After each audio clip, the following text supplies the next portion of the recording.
আমার প্রাণপ্রিয় শিক্ষার্থী আসসালামু আলাইকুম।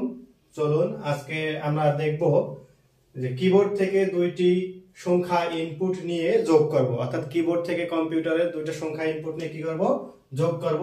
তার একটা সি প্রোগ্রাম লিখব। এই সি প্রোগ্রামটা দেখেন include studio.header, এটা হচ্ছে একটা হেডিং ফাইল, এটা অবশ্যই দিতে হবে।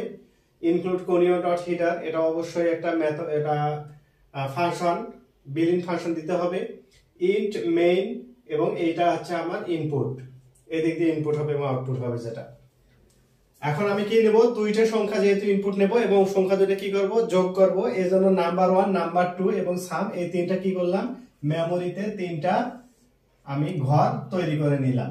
অর্থাৎ এটা হচ্ছে নাম্বার 1, এটা নাম্বার 2, এটা হচ্ছে কি, আমি যোগফলটা এখানে রাখবো।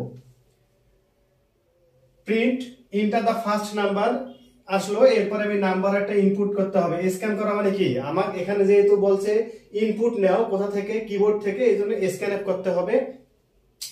পার্সেন্ট আমি ইন্টিজার নাম্বার নিলাম এজন্য, তাহলে আমি প্রথম একটা নাম্বার নিলাম, মনে কর 2।